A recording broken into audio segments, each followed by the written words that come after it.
በጣም ምን ረካው ነገሮች አሉ። በእንዳስተዳደር ነው እንደምናገረው እንዳመራር ነው የምናገረው። ህዝቡ ደግሞ ምንድነው የሚለው ዛሬ በዚህ በእንጠያቅ መድረክ ላይ ብዙ የምትረዱት ነገር ይኖራል። ያንን እንደገባት ወስዳችሁ ወደ እቅድ ቀይራችሁ መስራት ከቻላችሁ ክፍለ ከተማችን ሰዎች የሚመጡባት ሰዎች ተደስተው የሚሄዱባት ትሆናለች ማለት ነው። ከተማችን የሚገኙ ሁሉም ጤና ተቋማት ሁሉም ጤና ጣቢያዎች ለህብረተሰባቸው በሚችሉት አቅም አገልግሎት ለመስጠት አገልግሎታቸውን አዘምነው አሰራራቸውን አዘምነው የአገልጋይነት መንፈስ ተናፍሰው ለማገልገል ጥረት እያደረጉ ነው ያሉት። ይህንን በተለያየ አጋጣሚ እንደ ክፍለ ከተማ ወርደን ባየናቸው ምልከታዎች ለማረጋገጥ ሞክረናል ማለት ነው።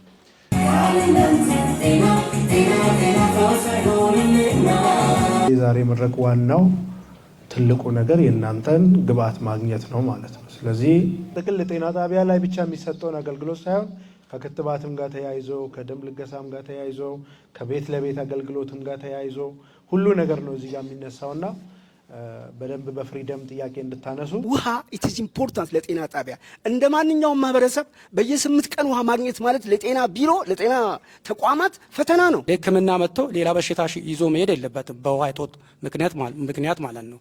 እኛ ይህንን ምንድን ያደረግነው ከውሃ ማለት ከውሃና ፍሳሽ አገልግሎቶች ጋር ተነጋግረን ሁሌ የማይጠፋ መስመር ብሎ የበፊቱ መስመር ትቶ ሌላ መስመር ነው ለጤና ጣቢያ ይከተሉልንና ያንን አደረግን። ሁለተኛ ደግሞ ሮቶዎች ተላልቅ ሮቶዎች ተቋማችን ውስጥ እንዲኖሩ እና ውሃ ደግሞ 7 ቀን 24 ሰዓት እንዲኖር የሚለውን ነገር ነው ያስቀመጥነው። አብዛኛው ጊዜ የመድኃኒት እጥረቶች አሉ ማለት ነው። በሕክምናው ሂደት ከውጭ ግዛ ነው የምትባለው ውጭ ደግሞ ያንን ያህል ገንዘብ ለማውጣት አቅም የሌላቸው ብዙ ድሃዎች አሉ ማለት ነው።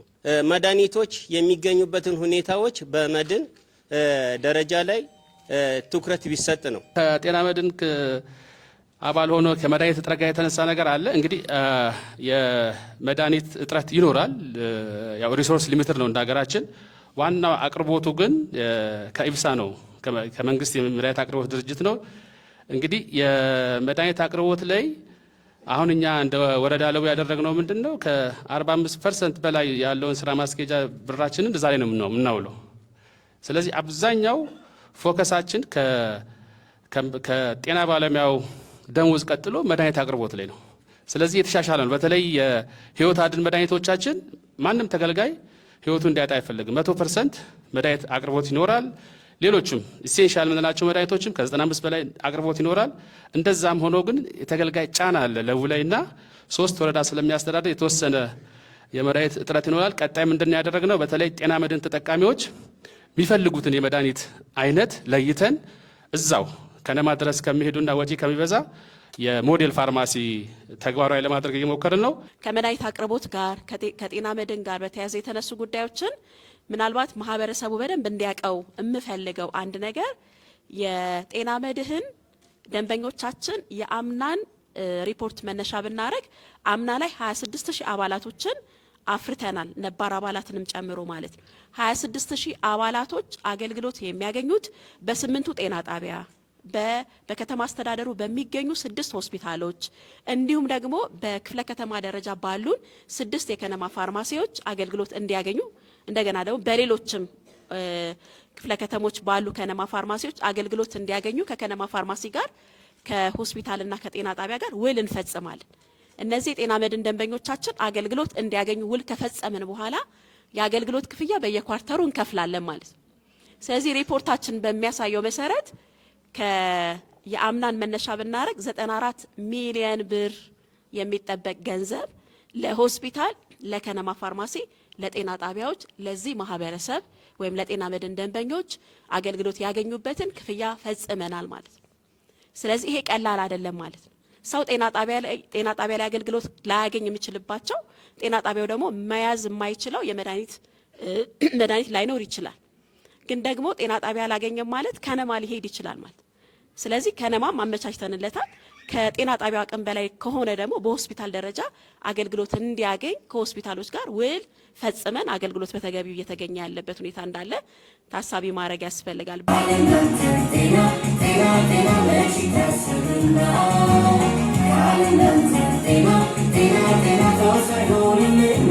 ከጎረቤት በኩል የሚመጣ ቆሻሻ ፍሳሽ አለ፣ ውሃ። ይሄን ነገር ለምን ማቆም አልተቻለም? ወረዳ ውስጥ ለምን ይሄን ነገር ሊያደርግ አልቻለም? ጎረቤት ናቸው። ጎረቤቶች ለምን ነው ድንጋይ በስተው ወደ ጤና ጣቢያው ውሃ ቆሻሻ ውሃ የሚለቁት? ያ ቦታ ንጹህ መሆን የሚገባው ነው። ሰዎች የሚታከሙበት ቦታ ነው። ንጽህና ያስፈልገዋል። ስለዚህ ይሄ ነገር ቢስተካከል። በተደጋጋሚም ለደንቦች ደብዳቤ ጽፈን አመልክተናል። ፍሳሹ እንዲቋረጥና እንዲስተካከልልን ከወረዳው ጋር ተነጋግረናል። በተጨማሪም ህብረተሰቡን ሰብስበን አነጋግረናል። መፍትሄ እንዲፈለግ ማለት ነው። ስለዚህ እዚህ ላይ ነው ያለው። ያ ክትባት ቦታ አላገኙም። በጣም እየተሰቃዩ ነው የሚከትቡት። ሜዳ ላይ ነው የሚከትቡት። ጥላ ስር ቁጭ ብሎ ነው የሚከትቡት። ያንን እንዲከትቡልን እንኳን ያንን ክትባት ሲተባበሩን ቦታ ማግኘት አልቻልንም። ተጨማሪ ሳይት ፈጥረን ይሄን የክትባት ሰርቪሱን ቅድም እህታችን እየተናገረች ነበር። 0 ዶዝ ሁሉ አሉ። እናቶች ልጆቻቸው ወልደው ክትባት ራሱ ማይደርሱ አሉና እንግዲህ ዘለቀታዊ መፍትሄ የሚሆነው ከሰብሲቲ ጋርም ተነጋግረናል፣ ከቢሮ ጋርም የተነጋገርን ነው። ወረዳ 14 ላይ የጤና ጣቢያ ግንባታ ያስፈልጋል። ስለዚህ እሱን በተቻለ መጠን መሄድ ያስፈልጋል። እስከዛ ግን እንደ ለቡ ጤና ጣቢያ የወረዳ 14 ማህበረሰብ የኛ ማህበረሰብ ናቸው። ስለዚህ እዛ አካባቢ ሄደን የአውትሪች ስራችንን ቀርሳቤላ ላይም ሆርሲሳ ላይም ሰርቪሱን ለመስጠት እንሞክራለን። ጤና ተቋሞች ደጋፊዎች አሉ። ለነዛ አሁን አነስተኛ ኑሮ ደረጃ ያሉት አሉ። ዝም ብሎ አሁን ህብረተሰባችን ወደ ወጣ ብላችሁ ሲታዩ ዳርዳር ላይ ሲታዩ ውስጥ ገብታችሁ ሲታዩ የጤና ግንዛቤ የሌላቸው ብዙዎች አሉ ማለት ነው። እና ድጋፍ ነው የሚደረግላችሁ፣ እነዛም መታየት አለባቸው የሚል ጥያቄ አለ ማለት ነው። ወረዳ 14 ፉሪሃና ኮንዶሚኒየም ነው፣ አዲሱ ኮንዶሚኒየም ነው። ያው 2 አመታችን ነው ከመጣን እና ጤና ጣቢያ የለንም እስካሁን። ለቡና ፉሪሃ ማነው ሀና ነው እየታከሙ ያሉት። ትልቆች እናቶች አባቶች ይንገላታሉ፣ ለመሄድ አቅም የላቸውም እና ይሄ ቢታሰብበት። የሚከፈል ክፍያ አይነት ጥያቄዎች ተነስተዋልና እውነት ለመናገር እንግዲህ ታውቃላችሁ ከማህበረሰብ ተወካዮች ከሻይ ኢትዮጵያ ጋር ሆነን ይሄን ስራ አብረን እየሰራን ያለ ነው ከክፍለ ከተማውም ጤና ጽህፈት ቤት ጋርና በየ15 ቀኑ ቀርሳቤላ ላይ መተን የጤና አገልግሎት እንሰጣለን። ከኛ የሚጠበቀው አገልግሎቱን መስጠት ነው። ከማህበረሰብ ደግሞ የሚጠበቀው ቅስቀሳ አድርጎ እዛው እናቶች ሳይንገላቱ ህጻናት ሳይንገላቱ በአቅራቢያቸው የጤና አገልግሎት እንዲያገኙ ማድረግ ነው። በዚህ አገልግሎት ይኸው ቅርስነሽን ፊት ለፊታችን ስላለች ለጤና ባለሙያዎቻችን 5 ሳንቲም እንኳን ከፍለን አናቅም። ከኛ ጤና ጣቢያ 8.8 ኪሎ ሜትር ርቀት ላይ ነው የሚመጡት ልጆቹ። የምሳ የውሃ አንድ ነገር እንኳን ሰተን አይደለም የምናገለግላቸው፣ በበጎ ፈቃድ ነው እያገለገሉ ያሉትና ምንም አይነት የሚከፈል ክፍያ የለም። አንድ በጎ አድራጎት ድርጅት አለ የቀርሳቤላ ፖሊስ ጣቢያን ሪኖቬት ያደረገ ወይም ለክትባት ምቹ እንዲያደርግና ስብሰባዎች መድረኮች ሲኖሩ እዛ ላይ እናንተንም ጋብዞ የሚያገኝበት ሻይ ቡናም መድረክ የሚዘጋጅበት ይኖራል። ከዛ ባለፈ ግን ለባለሙያውም ለሌሎችም አስተባባሪዎች ምንም አይነት ክፍያ እየተሰጠ አለመሆኑን እንድትረዱት ለማለት ነው። ሌላው ሁለተኛው አሁንኛ ቀርሳቤላ ላይ ያቺ ፖሊስ ጣቢያ ስላለች አገልግሎት እየሰጠን ነው። ቅድመቴ እንዳነሳቸው ሆርሲሳ ላይ ዛፍ ስርም እኔም በአካል መጥቼ የሰው ቤት ራሱ መተን አስፈቅደን ለግማሽ ቀን አገልግሎት ሰጥተናልና ከፉሪ ኮንዶሚኒየምም አዲስ የተገባበት ቦታ እናንተ እንደ ማህበረሰብ ተወያይታችሁ ቦታ መታመቻቹልን ከሆነ ለክትባትም ሊሆን ይችላል ሌሎች የተቀናጀ የጤና አገልግሎት ለአዛውንቶችም መተን ስላየ ነው 7ኛ ፎቅ ድረስ ሁሉ እናቶች አሉ የማይወርዱና በክትባት ስላየ ነው። ቦታ ካመቻቻችሁልን በወር 1 ቀንም ቢሆን መተን የምናገለግልበትን ነገር እናመቻቻለን።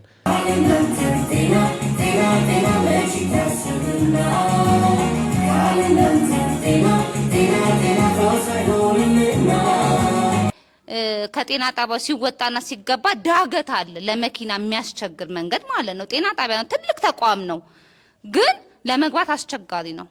አቅም ኖሮ እንኳን መኪና ተይዞ ሲገባ አሁን ወላን ለመውለድ ስትሄድ ያቺ መንገድ አታስገባም ጭራሽ ተሽከርክሮ ዙሪያ ጥምጥም እንትን ተቸግረው ነው የሚገቡት። እሷ መንገድ የማትሰራበት ምክንያት ለምንድነው? ትስተካከል። ድሮ ባጃጅ ነበረ ትራንስፖርት ከወረዳ 7 ወደ ወረዳ 10 ጤና ጣቢያ ለመሄድ በባጃጅ አቅመ ደካማ አካል ጉዳተኞች በሱ ኮንትራት ሄዱ ነበር። አሁን ግን ባጃጅም ስለሌለ እግር ሰው ተሸክሞ እንደ ድሮ እንዳልጋ ካልሆነ በስተቀር በምንም አይነት መሄድ አይቻልም። ይሄ ጤና ጣቢያ ለመኖር በዚህ አንድ እንቅፋት ሆኖብናል። ሁለተኛ ደግሞ ቤት ለቤት እንክብካቤ ብዙ ያልጋ ቁራኛሉ፣ የስኳር በሽተኛ ካልጋ የማይወርዱ ብዙ ነገሮች አሉ። እነሱ ራሱ ነርስ የተመደበው እንደ ወረዳ 7 ጤና ጣቢያ ስለሌለን 2 ብቻ ነው። እንግዲህ ከፒኤፍሲ ጀምራችሁ እስከ ታች እስከ ብሔረ ጽጌ ያለውን ነገር አስቡት ርቀቱን ማለት ነው። ስለዚህ እነዚህ ነርሶች ደግሞ ተደራሽ አድርገው ቤት ለቤት ያሉ አካል ጉዳተኞች፣ ብዙ ስኳር በሽተኞች ብዙ በሌላ ወረዳ ስናይ ብዙ ምንቀና ነገር ስላለ ቤት ለቤት ብዙ ነገሮች ስላሉ ተላላፊ በሽታዎች ምኖች ቢመጡ ቤት ለቤት ዙሮ የሚያዩ ነርሶች የሉንም። ለምን? ጤና ጣቢያው ስለሌለን ማለት ነው። ቁልቁለት ነው ታቁታላችሁ። እናቶች አባቶች ከመኪና እየተጋፉ ነው የሚሄደው። የእግረኛ መንገድ በጎን የሚከድበት የለውም። ግቢው ውስጥ ስትገባው ደግሞ ግቢው ካሁን ካለችው አዲስ አበባን አይመጥንም። እኔ ትላንትና ጤና መድን አዲስ ተብዬ ታልኬ በደንብ አይቼዋለሁ። በሽተኛ ይዞ የሚሄዱ ቁልቁለቱ ላይ ብዙ ጊዜ ስለሚቸገሩ ባጃጅ ነበር ድሮ፣ ባጃጆቹ ተከልክለዋል። እዛ ስለተነሳ ላለማንሳት ብዬ ነበረ እና እሱ ይታደስልን ለማለት ነው። ታጥቦ ጭቃ ነው ወረዳ 10 ላይ ግቢው አቧራ ነው።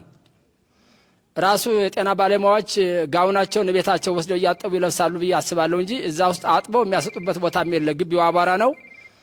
ይሄንን ደግሞ በጤና ጣቢያ ቀደም ሲል መንግስት ሲሰራው ህብረተሰብ ተሳትፎ አብሮ ነው የተሰራውና በአካባቢ ያሉት ህብረተሰቦች፣ ባለሀብቶች፣ እድሮች እነዚህ ጋራ በእናንተ አማካኝነት ኢንፎርሜሽን ኦርጋናይዝ ተደርጎ ሜዳው ህጻናት እንደ ልብ የሚጫወቱበት ነው። ታካሚም እንደ ልብ ገብቶ ንጹህና እንዲጠበቅ አቧራ የሚወገድበትን ነገር አንድ መፍትሄ ቢደረግ። የወረዳ 7 ጤና ጣቢያ አለመኖሩ ካለው ከፖፑሌሽን አንጻር የተነሳ ነው። ምናልባት ግን እሱ ጋር ያነሱት ቤት ለቤት የተኙ ሰዎች ይኖራሉ። እነሱ ማኔጅ ከማድረግ አንጻር ፋሚሊ ሄልዝ ቲም የለውም። ምክንያቱም ጤና ጣቢያ ላይ ነው ፋሚሊ ሄልዝ ቲም ያለው ለወረዳ 10 ነው። ነገር ግን ወረዳ 7 ላይ ፋሚሊ ሄልዝ ቲም እንዲቋቋም ከክፍለ ከተማም ከጤና ቢሮ ጋርም ተነጋግረናል። በቀጣይ እንግዲህ ፋሚሊ ሄልዝ ቲም በሚሟላበት ሰዓት ያንን ማኔጅ እናደርጋለን። ይሄን ስንል ግን አሁንም አገልግሎት አንሰጥም ሳይሆን ኤክስቴንሽኖች አሉ። በእነሱ አማካኝነት ቤት ለቤት የተኙ ሰዎች ካሉ መረጃ እየተለዋወጥን ያሉትን ሰዎች ምክንያቱም ጤና ጣቢያ የለም ብለን አገልግሎት ከመስጠት አንቆጠብም። ስለዚህ በዛ መሰረት አገልግሎት እንሰጣለን። ሌላው የግቢ ጽዳቱን በተመለከተ የተነሳው በእኛ በተቋም ደረጃ የምንፈተው አይደለም። ነገር ግን ከጤና ጽሕፈት ቤት ጋር እየተነጋገርን ያለ ነው። ስለዚህ ህንፃው በሚታደስበት ሰዓት አብሮ ከቨር የሚሆንበት መንገድ ይመቻቻል። ከዛ በተጨማሪም የመግቢያው ላይ መንገዱ ቢስተካከል የሚለው አካባቢ ካሉት ከጋራጆች ጋር እየተነጋገር ነው። በተለይ ደግሞ አምቡላንስ ዲስፓቹ እንደ ክፍለ ከተማኛ ጋር ስለሆነ ገባ ወጣ ስለሚበዛበት እሱን ለማስተካከል በሂደት ላይ ያለንበት ሁኔታ ነው። በቀጣይ የሚስተካከል ነው የሚሆነው። ተቋሞቻችንን ማየት ይኖርብናል። በተለይ ተቋሞቻችን ለህሙማን ማራኪ ማድረግ ምቹ የማድረግ ስራ ላለፉት ጊዜያቶች የአምስቱን ጤና ተቋማትን ለተገልጋይም ለባለሙያ ምቹ የማድረግ ስራዎች ተሰርተዋል። ስለዚህ ቀሪ ጤና ጣቢያ አካባቢ ላይ ወረዳ 5ም ቅድም ሲገለጽ እንደነበረ ወረዳ 6ም እንዲሁም ደግሞ ወረዳ 13 አካባቢ ላይ ተቋሙ ምቹ ከማድረግ አንጻር የሚቀሩ ስራዎች ይኖራሉ። እሱን በክፍለ ከተማ ደረጃ ወስደን የምናስተካክለው ነው የሚሆነው። ስለዚህ እያንዳንዱ ተቋሞቻችን ለህሙማን ማራኪና ሳቢ ለተገልጋይም ለባለሙያም ጭምር ምቹ መሆን መቻል አለበት። እሱን በደንብ ነው የምናምንበት። ስለዚህ ይህንን አቅደን መስራት አለብን የሚለው ነገር ትክክልና ተገቢ ስለሆነ በቀጣይ የቅድ አካል አድርገን መስራት ይኖርብናል።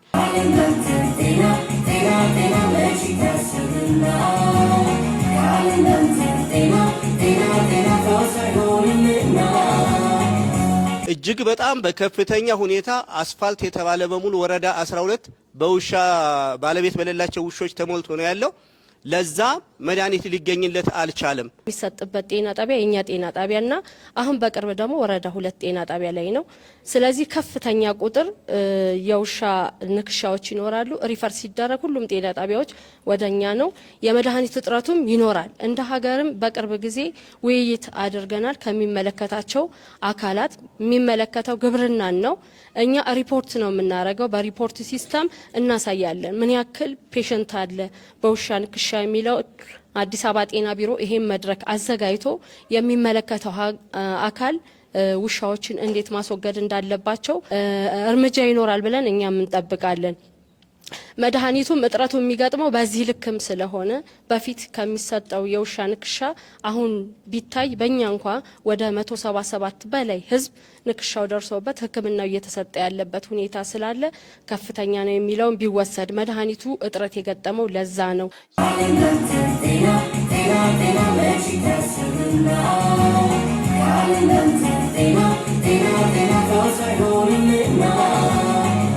እያንዳንዱ ከቤቱ የተነሱ ጥያቄዎችን እያንዳንዷን ይዘን አቅም በፈቀደ መልኩ ለመመለስ ጥረት እናደርጋለን። ስለዚህ በአመለካከት ደረጃ መቀየር አለብን አይደለ? በአመራር የስራ ባህላችንን መቀየር ይኖርብናል እያልን ነው። የጤና አገልግሎት አሰጣጥን እናሻሽላለን። ህብረተሰባችን ጥራት ያለው የጤና አገልግሎት ማግኘት መብት ነው፣ ቅንጦት አይደለም። ሰርቪሱን ለማሻሻል በምናረጋቸው ሂደቶች ደግሞ የባለድርሻ አካላት ተሳትፎ ወሳኝነት አለው። ከጎናችን ሆናችሁ ከሰራችሁ ውጤት የማናመጣበት ምክንያት ምንም ነገር ስለሌለ የኔነት ተሰምቷችሁ በዚህ ልክ ተገኝታችሁ ከኛ ጋር በጋራ ለመስራት ጥረት ስላደረጋችሁ በጽህፈት ቤቱ ስም በአስተዳደሩ ስም ከልብ አመሰግናለሁኝ። የጤና ጣቢያ ኃላፊዎችም ጥሪያችን አክብራችሁ አስተባብራችሁ ምላሽም ለመስጠት እዚህ መገኘታችሁ በጣም ትልቅ ነገር ነው፣ የመለመድ አለበት። የጤና ጽህፈት ቤትም በጥቅሉ አገልግሎት እየሰጠውበት ያለው መንገድ ላይ የህዝቡን አስተያየት መስማት ፈልጋለሁ፣ መስተካከል ያለብኝን ነገር ማወቅ ፈልጋለሁ የሚለውን ነገር ሀሳቡን ስላመጡ እኛ ደግሞ አንዱ ትልቁ ስራችን እንደ ኮሚኒኬሽን ይሄኛውን ብሪጅ ማድረግ ነው። ይሄኛውን ድልድይ ሆኖ የተለያዩ ተቋማት አገልግሎት የሚሰጡት ለህዝቡ እንዴት ነው የሚለውን ነገር ቼክ አድርገን ከማህበረሰቡ ሀሳብ አምጥተን ከነሱ ደግሞ ስራ እንዲሰሩ አድርገን ምላሽ እንዲሰጥ ማድረግ። ድልድይ ማለት መሀል ላይ ቆሞ ይሄኛውን ነገር የማስፈጸም ኃላፊነት ደግሞ የኛ ስለሆነ ይሄኛውን ስራ አጠናክረን የምንቀጥል ይሆናል። እናንተ ማደራ ምላችሁ አሁን ጠየቃችሁ፣ እነሱንም ቃል አስገባናቸው። ሜዲካል ዳይሬክተሮችም ያንን እናስተካክላለን ይሄን እናስተካክላለን ብለዋል። አሁንም ተከታተሉ። ዋናው ነገሩ ምንድነው? መጨረሻ ላይ ሄዶ የተሻለ አገልግሎት እንዲገኝ ማድረግ ነው። ይሄ ለሌሎች ተቋማት ምሳሌ የሚሆን ስራ ነው። ሁላችሁንም በጣም አመሰግናችኋለሁ። መልካም ቀን ይሁንላችሁ።